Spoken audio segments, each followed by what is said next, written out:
How does a man go from studying cemeteries to turning corpses into life-size dolls? This is the horrifying story of Anatoly Moskvin, known as the Russian doll maker. In 2011, police in Nizhny Novgorod, Russia, were investigating a string of grave desecrations. What they found inside Anatoly Moskvin's apartment was beyond their worst nightmares. Anatoly was a brilliant academic, a linguist and historian obsessed with cemeteries and death rituals. But he wasn't just visiting graves, he was robbing them. Inside his apartment, police found 29 human corpses, all dressed up as life-size dolls. Each doll was carefully mummified and dressed in bright clothing, complete with wigs, makeup, and even music boxes sewn into their chests.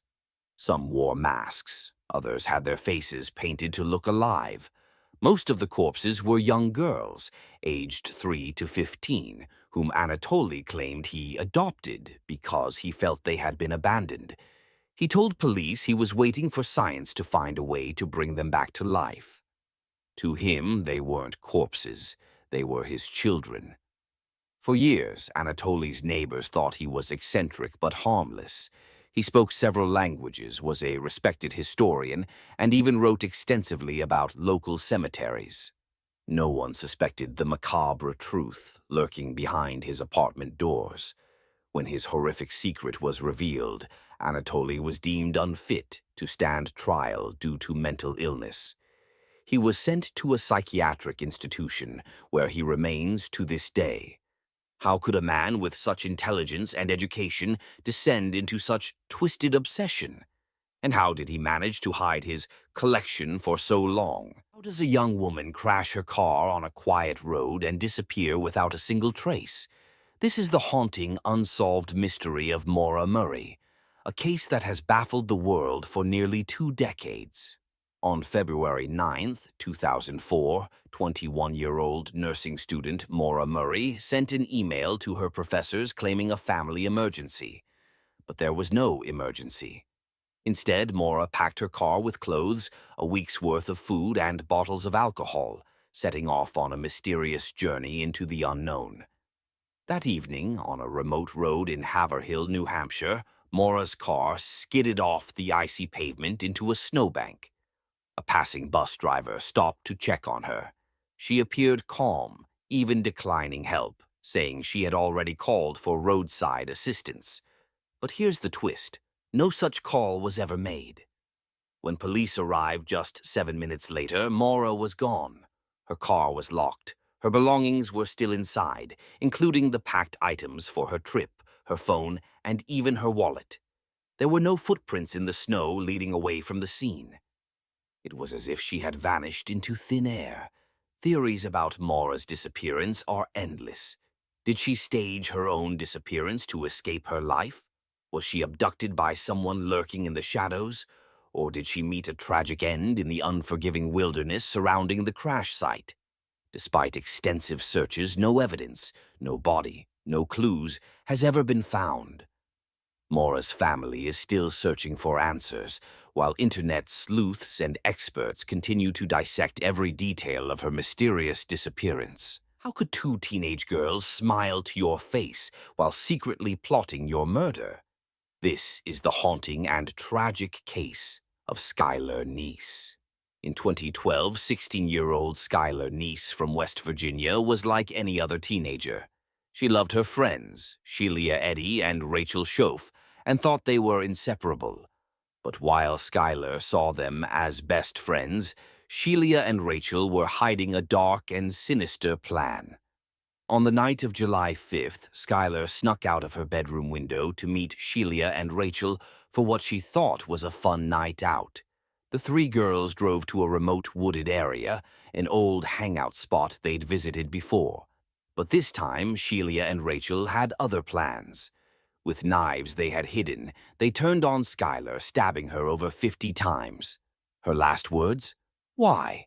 When Skylar stopped fighting back, they covered her body with branches and dirt, leaving her to rot in the woods. What's even more chilling is how they carried on afterward.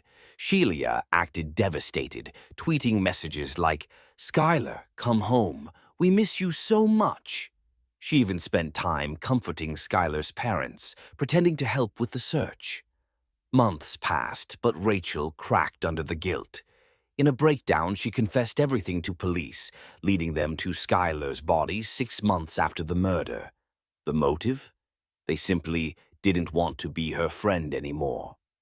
Both girls were convicted, with Sheila receiving life in prison and Rachel a 30-year sentence.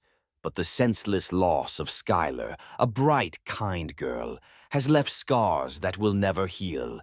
How could friendship turn into such horrific betrayal? What warning signs were missed?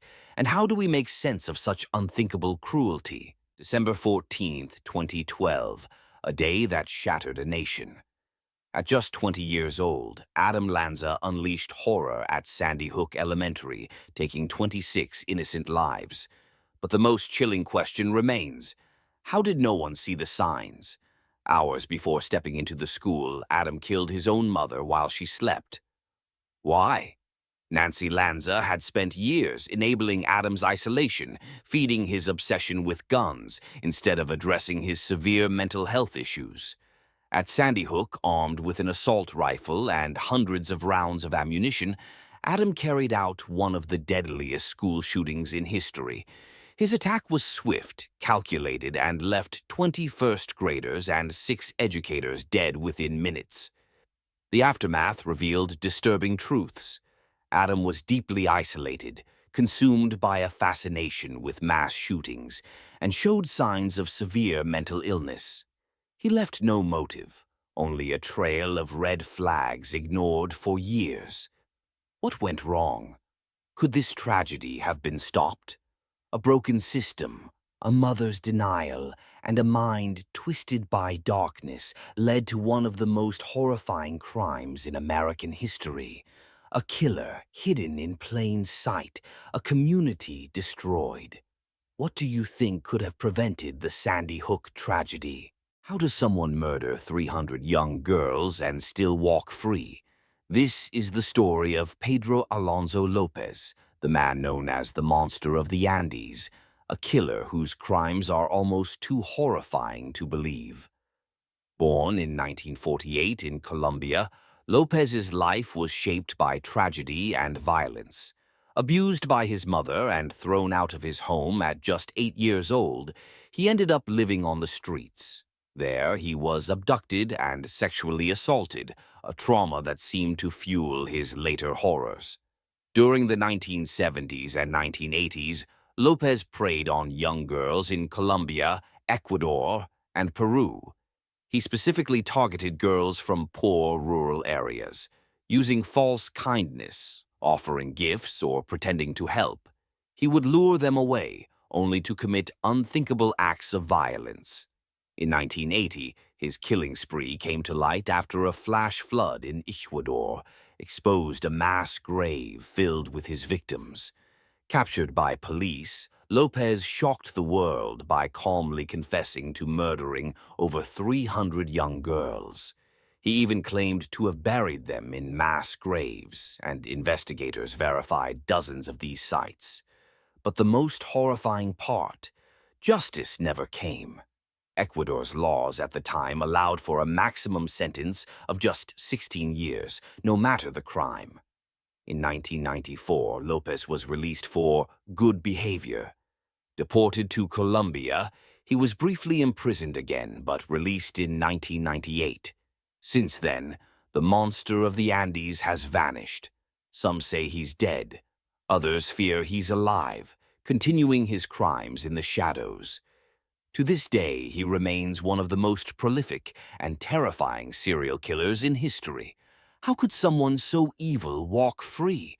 And how many more lives have been lost because of it? What do you think? How does a 6-year-old girl vanish in her own home, only to be found brutally murdered hours later? This is the haunting story of JonBenét Ramsey, a case so shocking it's still debated over 25 years later. It was Christmas morning, 1996, in Boulder, Colorado. JonBenét's mother, Patsy Ramsey, woke up to find a bizarre 2.5-page ransom note on the stairs. It demanded a $118,000, almost exactly her husband John's recent work bonus. The note was oddly detailed and written on Patsy's own stationery. The family called the police, but no one searched the house thoroughly.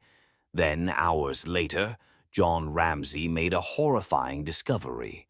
His daughter's body was in the basement of their home. She had been strangled, her skull fractured, and her mouth covered with duct tape. The chilling question remains: how did no one find her sooner? The crime scene was full of contradictions. There were no clear signs of forced entry, yet some windows were slightly open. The ransom note was unusually long, and experts debated whether it was written before or after the murder. Even more suspicious, the family's behavior raised eyebrows. Many felt the Ramseys were oddly calm during questioning, and some even suspected them of staging the crime. Could it have been an intruder? One theory suggests a predator slipped in unnoticed and staged the scene. But others believe someone inside the house, JonBenét's parents or even her brother, was responsible. Despite years of investigation and modern DNA testing, no one has ever been charged. JonBenét Ramsey's murder is a tragic mystery that leaves us asking, was it an outsider who slipped away undetected, or does the truth lie closer to home? What do you think? Imagine being trapped in darkness for 24 years by your own father. This is the twisted and horrifying story of Josef Fritzl, a man who hid pure evil beneath his family home. In 1984, 18-year-old Elizabeth Fritzl disappeared. Her father, Josef, told everyone she'd run away to join a cult. But the truth was far darker. Beneath their house, Josef had secretly built a soundproof basement, and that's where he imprisoned her. For over 2 decades, Elizabeth endured unimaginable abuse. Josef fathered 7 children with her. 3 of them lived in the basement, never seeing sunlight, while 3 others were raised upstairs with Josef, convincing his wife they'd been mysteriously abandoned. The nightmare unraveled in 2008 when one of the basement children, 19-year-old Kirsten, became gravely ill. Her hospital visit led to police uncovering Josef's monstrous secret. After 24 years in captivity, Elizabeth and her children were finally freed. A father's betrayal, a hidden dungeon, and a secret so horrifying it shocked the world. Josef Fritzl's story is the definition of evil. What if someone was living inside your walls, watching your every move? That's exactly what happened to the Andrews family in 1986, and it was only the beginning of Daniel LaPlante's horrifying story. LaPlante wasn't just an ordinary troubled teen. After befriending Annie Andrews through a phone relationship, he convinced her to meet. But Annie quickly realized he wasn't the kind, sweet boy he pretended to be. Shortly after, strange things began happening in her home. Items disappeared, eerie noises echoed, and an overwhelming sense of being watched consumed the family. The truth came to light when LaPlante was discovered living inside their crawl space. For weeks, he had been lurking, spying on the family through peepholes he carved into the walls. After his capture, LaPlante was sent to juvenile detention, but his story turned even darker. In 1987, just months after his release, LaPlante broke into the Gustafson family home in Townsend, Massachusetts.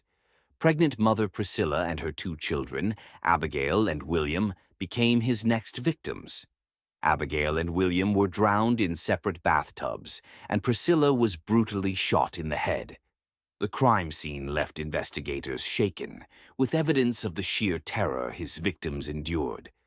LaPlante was swiftly arrested, his fingerprints sealing his fate. At his trial, his cold, emotionless demeanor haunted the courtroom. Convicted of triple murder, he was sentenced to life in prison. This case isn't just about murder. It's a chilling reminder of how thin the veil of safety in our own homes can be.